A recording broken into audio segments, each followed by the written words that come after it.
Today's guest is someone who carved her own way in the music industry. She's done this in ways that people don't even realize is possible. If you've ever wanted to work in music but feel that the path is blurry, this episode is for you. She works as both a music executive for a billion-dollar company and as a founder of an independent label. Please welcome Tyler Tassen. One of the first questions I ask, like, who is your audience? What do they like? What do they gravitate towards? It's a small industry and people don't leave a lot. What a magical place. Like, this is like the dream for musicians. Like, streams for a lot of artists do not matter, and they still fill rooms, and they still like sell out shows. Thank you so much for being here. Yeah, thanks for having me. Really excited to have you on. Just for obviously the audience members that don't know, can you give us a little bit of background on who you are and how you kind of define your title to people who don't know? Because I know you have two different things that you're focused on. My name's Tyler. I am the lead for artist and brand marketing at Amazon Music Canada, but I also own my own company, which is called Endemic Marketing, which I had been doing for about 5 years before Amazon on my own. Started as label services, kind of marketing services for independent artists, but then it grew to being white label marketing for labels. But at Amazon, my role is anything marketing, really. I'm the only marketing person on our team. We're tiny.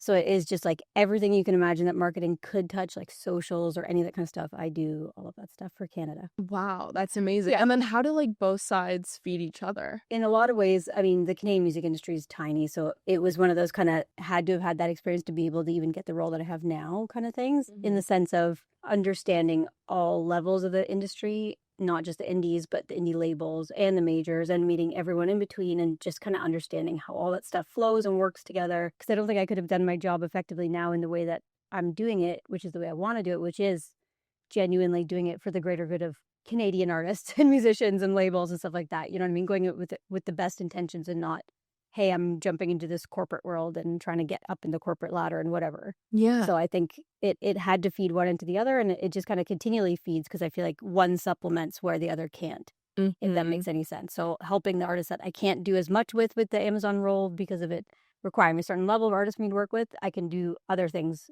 on my own on the other side. Okay, so you started your own kind of company first. Yeah.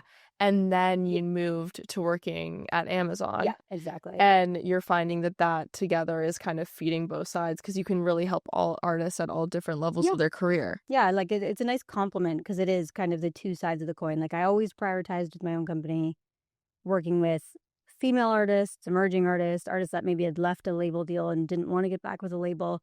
It's kind of this weird gray area. And a lot of times it just ended up being giving a lot of advice. I still do. Like, there's a lot of clients I have that I haven't worked with in years, but I still am the person they call when they're like, hey, I've gotten this offer, I've got this thing, or what do I do from here? And I love being that person as much as I can for anyone. And I love that I am working at Amazon, so I have the ability to do that more in a casual way without being like, hey, I'm so sorry, I have to take on a bunch of clients and I can't do whatever. Very cool. Yeah. And what was your first sort of like reason that you fell in love with the music industry to begin with? I used to be in bands. Like, I was always a musician growing up and was in bands. And I had that kind of classic tale of thinking, if I could just work at a record label, I can convince them to sign my band, and then I'll be famous and I can leave, and then it's fine. I actually don't know if this is a rare case or not, but I've actually only ever worked in music. Crazy. Yeah, which is crazy. Yeah. Did you even have like an odd job when you were a kid? Oh yeah, I had a couple odd jobs for Okay, sure. yeah. Like, I've done definitely like the retail thing, and I've worked at this bizarre medical supply manufacturing company. That was a weird thing.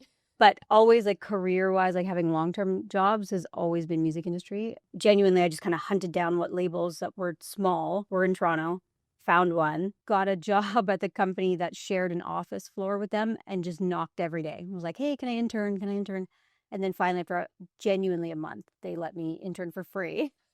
Let me work for free. And then that was my kind of foot in the door. Kind of came up in a time that I'm glad doesn't exist even legally anymore, because when I first got into it, it meant working for free. It had to. It was like, you have to love it so much that you're willing to just do it at any cost, which is what a lot of artists and musicians go through too. That same feeling of like, hey, I have to sacrifice my whole life and be poor and just to do the thing I love. You do have to get out there and connect with people to be able to go, hey, yeah, this internship opened over here. There's not a lot of just postings and then hirings, you know what I mean? Even if it's just something as simple as, hey, I'm in this music program at school, you have to make sure you're connecting with your teachers who are more often than not in the industry, and just making an impression, because so many people want to be in it. And getting the foot in the door is more than just saying, I want to be in it. You have to kind of do that legwork of where and why and how, and connect and shake those hands, which is hard for a lot of people. And what are some good jobs that you would say are good for people who are, let's say, fresh out of college or looking to get in? Like, what are some jobs that you think, okay, this is good for like a level 1 start? Yeah, it's funny because there are so many entry level type of things in music, but also there's so many different skills that can be moved into music. You know what I mean? Like you don't have to have a music background. You don't have to have any of those kind of things. Social media is always like the easiest in all these kind of things, and no one understands it, and everyone wants to know how you can help. So that's definitely always a role that people are hired for too. Because I would say that's the one thing that people do jump around in. Like someone isn't going to want to just sit as a social media manager for a label forever. They'll probably start growing to something in marketing or strategy or something. So that's a really good entry level in. Also in a lot of the tech fields and like those sides, like AI obviously is a big growing market that everyone wants to understand in music and how to use those kind of toolings.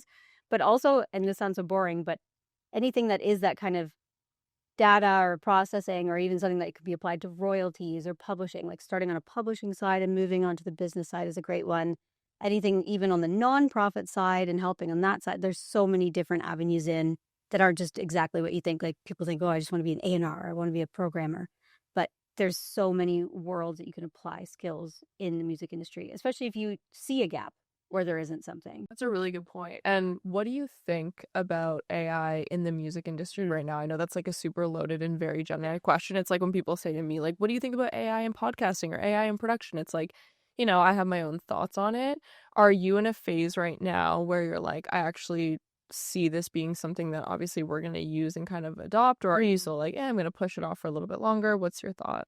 Yeah, I think, with a lot of companies, there's a big push to utilize AI in a bunch of different ways. Like certainly Amazon is no different. I see the good and the bad of it. I also see that there is a big lack of understanding of it, and there's a lot of risk. I love AI on some levels for helping make things efficient. Like I genuinely do love, because especially for me where I'm the only marketing person, genuinely it can be a sounding board. It can be a thing that I can help work out things that cuts my time in half to do something so I can actually do it instead of just spending all the time thinking about it. So I love it for those kind of efficiency tools and keeping on track of stuff. But God, like I hate the future, thinking of a future of where there's AI bands and there's things where they're skimming other artists' voices and then making a band and profiting. And people are like, the thing that bothers me the most is seeing fans online when they're told, hey, this is an AI artist, people go, I don't care. How do you not care? Like that to me is insane. But then seeing even more so that people may not care if it's good, like that's a wild world to me where that just once again cuts the actual artist down, which is scary. It's it's already hard enough. I mean, I was speaking about this too. We have a podcast with Billboard, and Kristen's the host, and she's a reporter and covers AI and music. Yeah. And she was telling me, she's like, inventory is not the issue. Yeah. Like, we have enough inventory of music. Yeah. That's not the problem. Yeah. She's like, so I don't understand why they're thinking about like solving this sort of thing using AI when there's no issue to be had at all, which is really interesting. But at the same time, I've also seen people, I did some traveling and went abroad, and I saw in Korea, like, people really love these, like, AI bands in the same way that they're, like, adopting K-pop. They call it, like, virtual idols and virtual artists. And when I actually spoke to a woman who was, like, creating one of these virtual bands, it was very interesting because she was like, I feel like I can create this and make something that I would want like my sister to see and a role model I would want for my friends. And she's like, I feel like I'm almost like a producer in that sense. So then she's inherently the artist. But again, it's a really interesting take because it's like a weird kind of ethics line where I'm not sure how I feel about it. And even that, like I think in that use case, it does make sense. It's like already, it's that. It's not pretending to be a band amongst the bands kind of thing. That thing. Okay. Yeah. And you see a lot of artists that are bands that are AI bands, especially in the rock space for whatever reason. Really? I didn't know that. That's very odd. Like you see it a lot there, and it genuinely, you're kind of like, hey, it sounds super familiar because it skimmed a lot of the top artist's voice, melded together. And then you see the artists dancing around it going, well, just the vocals are AI because I can't sing, but like I play the guitar, but not the rest of it. Like that's also AI. And it's like, it also wrote the songs, obviously, and that kind of thing. So you're like, at what point are you not an artist? Like that's just kind of like, hey, it goes from like, I'm not skilled enough to be a musician to be like, anyone can be a musician. So then volume's just going to go up. It's going to become a mess of like, what is or isn't? How do you flag what is AI? And then again, just kind of washes out the artists that are genuinely talented musicians? Like, where does that line go? Like, what's the need for them anymore if people can just manufacture it? I mean, that was already a conversation before with things like autotune and stuff, and now that's not even a thought because there's such a bigger thing to worry about. And for you, what does it mean to be like actually artist first? Yeah. So in your work, that's, I know, something that you like pride yourself Yeah. on. And so when we think about all of these things that artists are clearly up against right now, like how do you take that all and then say, okay, I'm going to be artist first? Because honestly, like even with the way I market, I love the fan journey. Like I love that connected fan journey. And I love putting the dots together of not just like, hey, there's a release and then you're marketing a release. It's like, what does that mean? And what kind of people like that release? And what brings them together with music? And what do those people like to do? And what we do in real life? I feel like there's been more of a move of people wanting to experience life again, which is such a nice thing. Like I would say that too. It's so like, true. I actually don't even know. Maybe part of that is a direct response to AI. Like, who knows? But I just know that live music is like so back for people. Oh. And like those underplays of being in a room, getting goosebumps, being like, oh my God, I'm putting your phone away. Like, that's so back for people. And then is met with like something that can't do that with AI and you can't have that thing. So I feel like most people don't even realize that they want to not do that. They want the real thing. Like, it just makes me want to rally harder to keep people in real life experiences and feeling things in real life. Like, I love experiential. I love doing things on the ground and watching people connect with artists and music and those kind of things as much as I can. Just with the surgence of AI, I just think we want to do more. I honestly couldn't agree with you more. I said to my whole team, I was like, 2026 is the year of like every show or piece of IP or anything we do, we have to have an in real life element to it because people want to be outside. I think a million views or a million streams doesn't mean the same as what it used to online. And nowadays where people are just on their phone, they have phone fatigue, they're exhausted. And I think at the end of the day, like, human connection is everything. And what you were just saying about the fan journey is so cool because that's how you build like true community. Yeah. And then once you have that, it's like, you know, you can then actually like feels like you have the ability to like play and try things and you have the true backing of like a fan base. Yeah. And it's back to that kind of old model, which is where I started in the music industry, which is like, you build it fan by fan. Like, what is a million streams if you can't get 100 people in a room? Like, if you have 100 people in every city you go to, you know you're on the right trajectory because you're going to get a small club filled and those people will tell someone or they'll bring someone. Like, it is that like newsletter thing. It's bringing people back in a way that you're directly communicating and cutting out social media from the fold and wanting that direct line, which is amazing. Like, it is like a full circle back to where it was pre-streaming, pre all those things.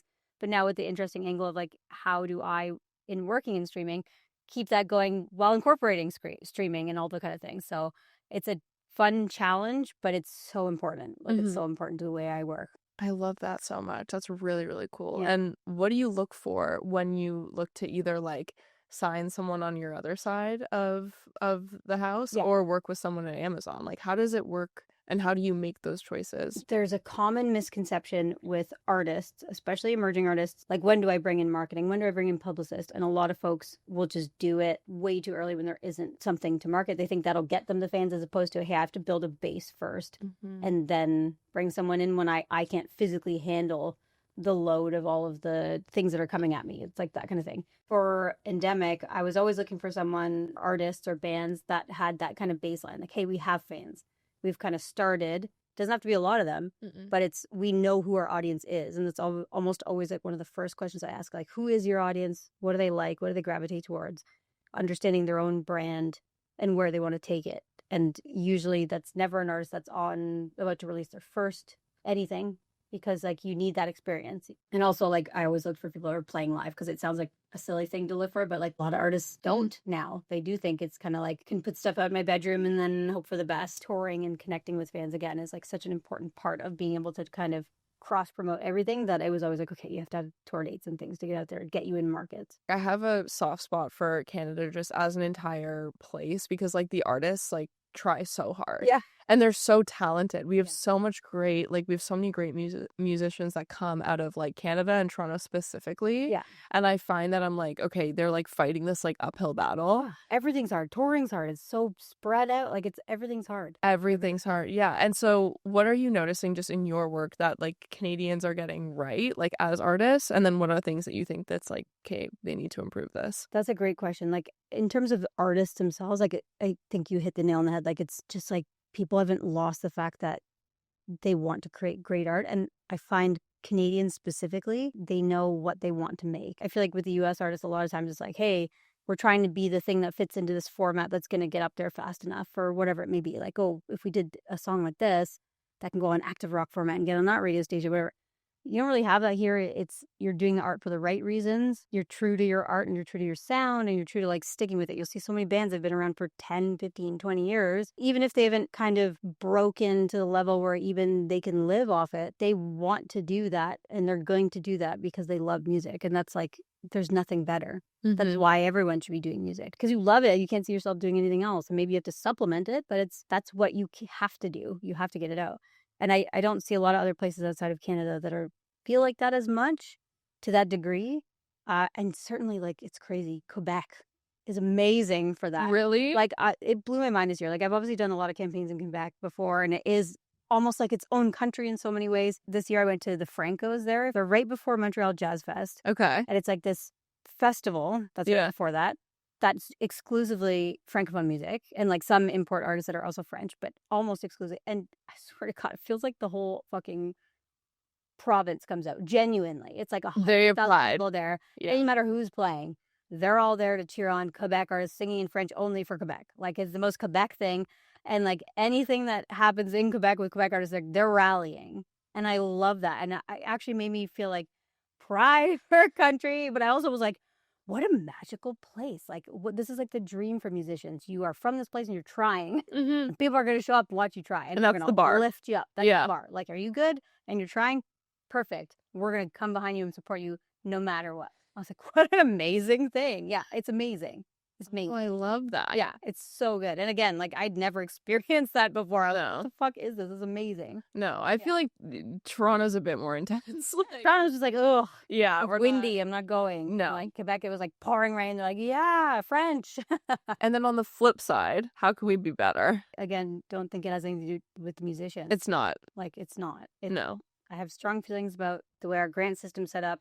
I have strong feelings about the way labels operate here, but it's almost like there's too many resources in some places and not enough in others. If you're trying to become a musician, the places to play, the places to get in front of people, so minimal. Where do you rehearse unless you already have X amount of money to be able to pay the prices of these places? Like that kind of thing. It's very cost prohibitive. Whereas it used to be a lot more like, hey, you play in this garage, you play or whatever. It just doesn't exist anymore. You have to be out of the city to do it. Which is why you see a mass exodus of musicians out of the city. Everything's being eaten up. Like there's nowhere to actually be creative anymore. A bit of a controversial take, but like if labels are being funded to that degree to just have artists, they're not going to work so hard to break them if the funding's coming through either way.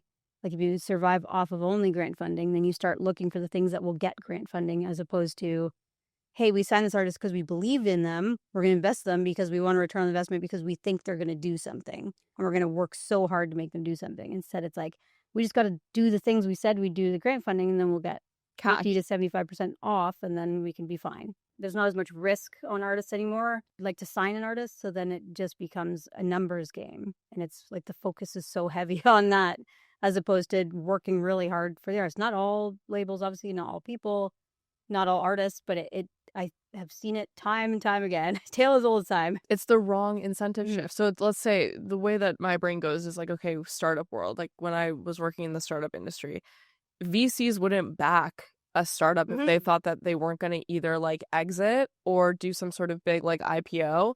And so that's the same thing. It's like if you're just, investing your time and energy into something to get a grant back, like get grant funding, and you don't actually think that the artist is going to perform well, then like your incentives are all completely messed up. And you're also wasting the artist's time. Because if you let an artist just go off on their own, and that's probably, I'm sure I'd love your take on that. It's like if you let an artist go off on their own, and they don't have the other outside noise, like what are some things that they can do if they don't have that like sort of label and industry backing to kind of push themselves forward? Yeah, and that's, like the $1 million question. I genuinely believe if you're doing something great, people will come. But you see artists like all the time. You're just sitting there on a couch with a guitar, putting up videos on TikTok with no hashtags, and then people gravitate and are like, wow, I can't believe this is like free. This app is free and I can find these kind of things. That's amazing, and that's what people should be doing. And again, it's like a chore for a lot of people to do socials, but socials are so important when you're starting out, unfortunately. And it's just, that's the way it is now. Definitely. You have to. It's like part of it. It's like how if you start your own business, maybe you don't like to do like accounting or whatever, or like look at numbers Yeah. or send an invoice, but that's just part of it. Like Yeah. it's, there's an 80% or even a 50% chance that like you're going to be doing stuff in your day to day that you don't love, but Yeah. that's like the price you pay to do the thing that you do love. So it's kind of like a trade off there. Yeah, exactly. It's like you have to, like, just like you'd have to file your like royalty statements. And even for me, artists thinking about signing to a label, like you should only sign to a label when you've gotten to a point again where you know your limits and you can't do yourself, which is not that many people nowadays. Like if you're like, hey, I know I have audiences internationally, but I just do not have the bandwidth to figure out how to like get things there. And like that's when you should be bringing in labels. Like you have to be quite up there. Otherwise, you're just gonna be taken advantage of. They're gonna leverage that opportunity, and you never know at a label where are you in a priority list. Like how much are they gunning for you versus someone with a similar sound on the same label that maybe has more streams or more sales. You know what I mean? Like you just don't know, and there's a lot of issues with that. Like the smartest thing if you do sign with labels, retain your masters and just license to it. But then again, cuts them out of funding. So is that as enticing to them? So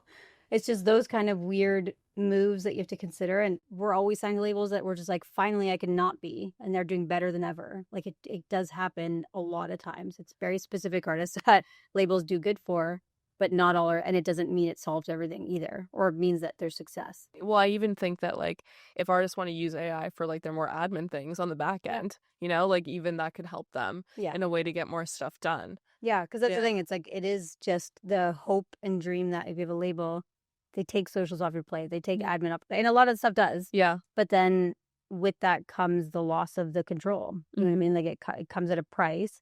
And is it something that you're willing to do or not? And is it something that if you really, really need it and cannot, not that you don't want to, if you cannot do yourself, could you not hire someone that would take less of a price in a lot of ways? You know what I mean? Like it's just those kind of balances, which is hard for a lot of folks. But again, it's the not wanting to do something versus cannot because of how much is coming at you are two completely different things.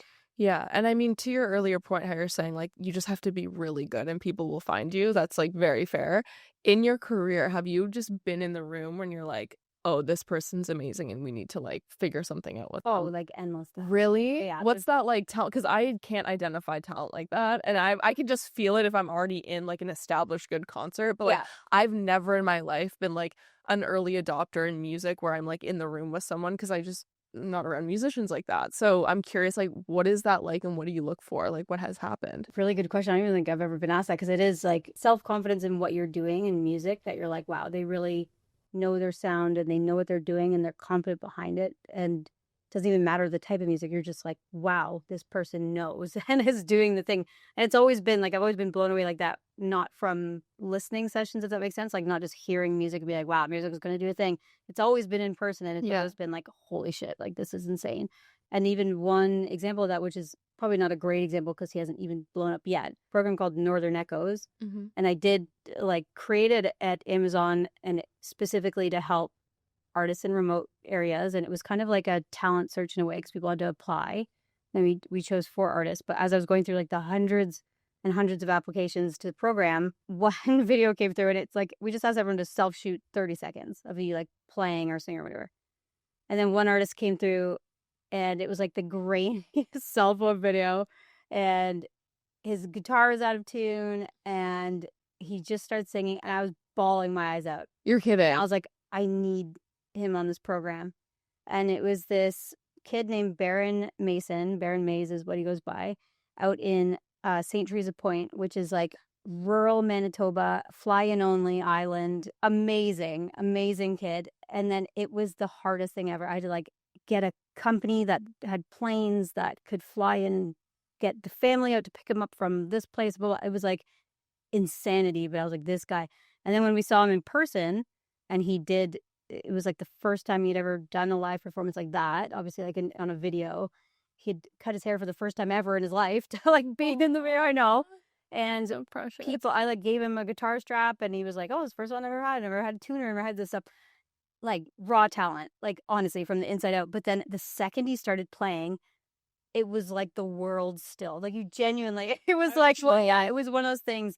And we did it in a park, like a national park in like near Winnipeg. And people passing by, like people stop their bikes. Like it was just one of those kind of things, not because it's like, oh, there's people filming. It was like, who is that? And it was amazing. And then even ever since then, like we put out the videos, stuff like that. I've had labels contact me about him. I've had, like, he just did a show with an artist named Asanabi out in Winnipeg. Like he was asked to play there. Like I can see it, and all it takes is like, that's one of those exact ones. Like he's not on socials really. Like he has socials, but he's not active on socials. This man's on an island, literally. And he was 17 when we recorded the video. Like I think he's just turned 18. He will get there because it's undeniable. The second he opens his mouth, it's like an 80-year-old guy that's seen the world singing through the mouth of a child. You know what I mean? Like it's amazing. That's and so that's like cool. one of those feelings you're like, oh, I need to remember this moment because like in 10 years he's gonna be somewhere and it's gonna be amazing. That's so cool. Yeah. That's the highlight of like why you do your job. Yeah, that to me, I was like, there it is. Like Yeah. exactly like why I made the program, why I do my job, all that kind of stuff. And I was like, he would never be able to do these kind of things. Like I love being able to use this job to do those things. That's amazing. Yeah. I love that. And okay, this is more of like a personal question.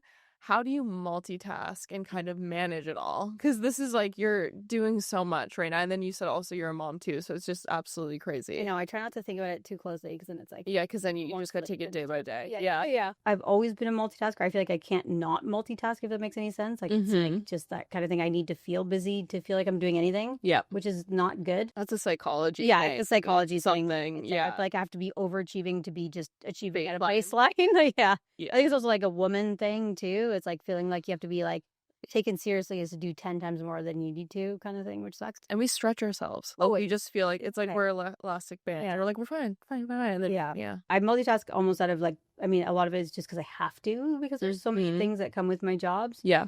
But also like it must be like a sadistic thing to myself. You know what I mean? Like I think it's just like, I like to feel like I'm doing lots of things. I have a planner. I write it down. I can't do digital planners. I have to write it down. I got to check it off. Like that's the only way I function. Crazy. Is write everything down and then do the like little check off and be like, I did something, and then that's it.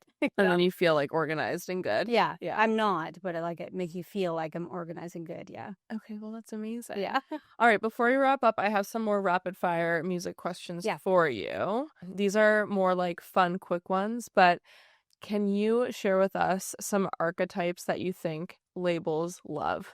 And it doesn't have to mean they're good, but what you've noticed, archetypes that more labels are attracted to. Oh my God. That's a hard one. Let me think. I think it's not even like a trend, but it really is like, and I hate to say this because I don't want anyone to like actually do this, but it's whenever there is like a kind of like, I don't even call it weirdness, but like, oh, like it's such a quirky, like this person's so quirky with like the way they dress and they hold themselves, they're right like just like a package that, again, it's just a sellable thing. It's like, look, they stand out because of how weird they are. But then you listen to music, you're like, it's the exact same as everything else. Like there's nothing different about the music, but like, look what they look like. Ooh, we can do all these things on socials. It's like just a packageable thing. You know what I mean? But no talent. And sometimes there is, but again, it's like, I hate the idea that an artist would feel like they can't just have talent. Like it's like, I have talent, but I also have to wear like balloons or something. You know what I mean? Like there's the resurgence of what would have been called emo back in the day. Like Kiss, how they paint their face type of thing? Yeah, like that, but with like emo bands. Okay. And it's like, ooh, mysterious. And 100% it ties directly into the resurgence of like romantasy novels and book talk in that world. And it's a complete, yes, I know, it just sounds insane. I sound insane even just saying it out loud, but like I've noticed this recently. It's like this dark fantasy trend. That's basically what I'd call it. So it's like the book and the book talk and the surges of that, audiobooks, and it's like how big that's getting with like the dramatized audio for those kind of things. And then bands that are like, I'm in a costume and a thing. Like, you don't know what I am. I'm mysterious. It's huge. It's like huge. So my brain didn't go to like the sexy kind of book talk and like romance and fantasy. I went to like immediately when you said masks, I was like, oh, we're talking about Marshmallow. No, well, I mean, even that too. Like, there's a, I can't remember the artist now, but I keep seeing like one artist like, oh, this UK artist, is it like Timothy Chalamet or not? Yes, like, you know what I mean? My brother showed me. Like people can just put on like a fucking, I swear that's like a red light therapy mask you're wearing in like half the things. I swear to God. And I was like, so you're saying you don't know if it is or isn't Timothy Chalamet as someone on the inside? Yeah, I spent too much time on this. It's not him. Okay. Way too much. I found like photos of people, grainy ones of like under the mouth. I'm like, nope, he doesn't have that thing. You know what I mean? Like I spent too much time. Okay, thank you. You're doing our work. Yeah. Exactly. Again, like I bet you that artist, if it was about talent alone, could have been okay. But it's like, gotta throw on this red light therapy mask and make it a weird thing. You know what I mean? Like it's this niche becoming unniche is definitely becoming a big thing now. But I mean, 4 years ago, 5 years ago, the big thing was signing TikTok artists. And now it's like a different level of things like where can we marry, which I don't think is a bad thing, but where can we marry this with this other world and this and that and use it to cross promote. I love that. Yeah. I tried to sign TikTok artists or TikTokers as podcasters. The pipeline wasn't there. It's not there for music a lot of times either. Yeah, it's a tough one. Yeah. It's a really tough one. That's like a big shot in the dark. It's almost like that first thing we were talking about with like AI. It's like, yeah, it's so good. Like they can afford the best producers, whatever, and then you stick on stage and it's like, ooh, okay, that's so bad. Like, honestly, yeah, it's so bad. It's true. Sometimes it's very true. not. Yeah. Some have continued to make a career. Yeah. More often than not, yes. Yes. I love Addison Rae. I think she's amazing. Yeah, I was gonna say, but I'm like, she's amazing. Yeah. She's still doing great. She's out here working, so it's not everyone. It's not everyone, but it also like there's a weird entitlement to a lot of like some of the TikTok artists that I've met where it's like you don't have that hunger as a musician that everyone else does, that you're like you want to connect or whatever. It's the other side of it because you're like, I have the followers, I can talk about you or not, or it's like a weird they feel like they have the social currency already. Yeah. So it's like this is just a little extra. And then they don't build relationships and they'll through that person to get that. And if that means something bigger for them, they'll just cancel that and move over there. Like there's a lot of that. Yeah. Interesting. Well, you're kind of already answered my second question, which is what archetypes do these labels try to avoid purposely? I mean, I wish that was a thing. I wish they were like, wow, this never works, we should not sign this thing. Oh, but people like to make the same mistake twice. But people like to make the same mistake twice, for sure. Like, I feel like the signing of TikTok artist thing has definitely gone away to a degree. Like, it's still, they look at socials, and if there's like, hey, and by the way, this artist has a good following, like, that's great. But I think it's been learned that when pitching to DSPs or pitching wherever, that doesn't hold the same weight anymore. Like, a lot of people have a lot of followers, a lot of people, whatever, and it doesn't translate. And people have realized that really quickly. So I think that's now being avoided without having other pieces of the pie. You know what I mean? But unfortunately, there's also been a lot wider lack of labels signing developing, which has just been a trend for a long time anyways. But that too, it's kind of like labels have been like, you need to be at a certain point as well. You know what I mean? Which is not a bad thing again, but there is no dice rolling, which also sucks. So that does. Yeah. The next one, what is the cheapest thing that works to get attention if you're a brand new artist and you want to try something new? Yeah. I mean, the cheapest thing is social media. It's free. You know what I mean? And it is, again, if you have talent, you put it out there. It's free. I would say it's free, except it feels like you're selling your soul. So it's like, at what cost? Everything is a cost. What platform on social, to that point, do you think artists are kind of sleeping on that you think they could, put a little extra effort into? Yeah, great question. Because honestly, like, there's no discoverability anymore on either meta platforms. Like, it doesn't exist. TikTok, again, it's just volume. Like, everyone should be using TikTok if they can, but it's whatever. You don't have to. But, and like, that's not really a social thing, but I feel like people are still sleeping on the resurgence of a newsletter, which makes me sound so old. No, it's not. Yeah. That's a good one. Yeah. That's a really good one. Because it's the only thing in existence left that's actually D2C, like direct to consumer, direct to your fan. All socials, there's 10% of your followers can see what you post and blah, blah, and you have to pay. Newsletters are the only way to directly, and like they will open it, and the open rate's high, and it's like people have signed up because they want you to have their personal information to contact them. Like, that's crazy. Like, you should be using that as much. Have it at every merch booth, everything. Like, sign people up for this thing because like they want to hear from you. Yeah, it's amazing. It's like invaluable. Okay, I love that. Yeah, that's a really, really good one. Okay, what are some vanity metrics that you don't think matter? I genuinely, like, this is gonna sound so stupid because I work at Amazon Music, but I don't think streaming numbers matter. Really? No, I mean, on most platforms other than Spotify, I don't even think they're public. I think Spotify is the only one that has them public, the numbers of like what. Yeah, you can see. Because like when you're a certain level of artist, like, or if you're signed to a label, like they're pitching to streaming platforms to get added to playlists or certain playlists that inflate numbers. Like, that's not a, streams don't matter, fans matter. Like, that's, but no one else looks at that. People will see something and be like, "Whoa, it's really popular because it has 100 million streams," but it's like, okay. Let's say you have your classic playlist that's like chill music or up and coming pop music or rock music, and you just click that playlist, and obviously or labels will pitch to get their artists into those playlists. Yeah.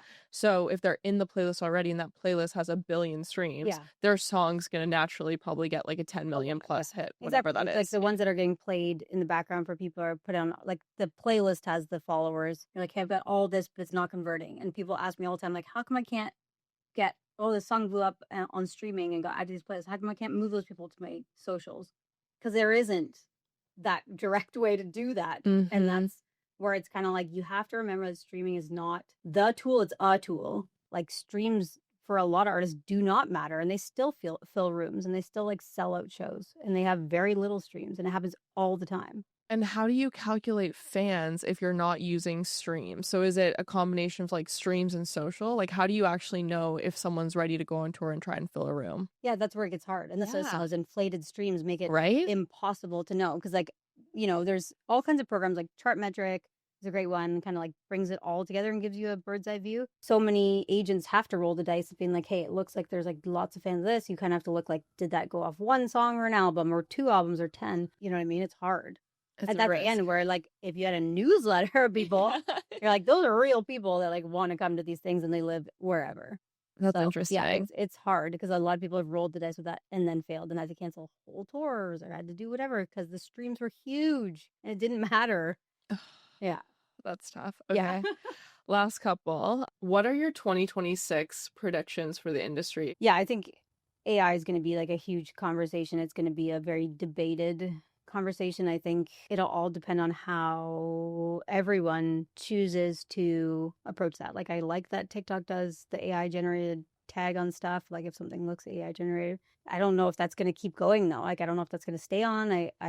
Yeah, it's weird. So I know like there's so many deals and things being made around AI, and it's all going to come out in the wash next year. So I guess we'll see. Yeah, we'll see how these companies actually perform and what ends up happening. And what that looks like for artists and how that impacts artists. Because it's weird. Like, it's weird. There's deals around like artists that are passed away. And it's like, you know, after a certain amount of years, like, does their voice become public domain that can be used to do X, Y, Z? Like, it's weird.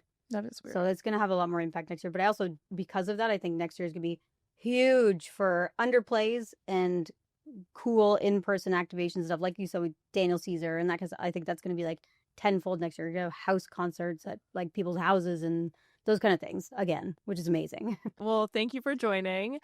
Where can people find you on socials? LinkedIn? Where are you? Yeah, I'm on LinkedIn. Okay. I'm on social. I'm everywhere. It's like I'm not even good at usernames. Like, I'm just Tyler Tassen.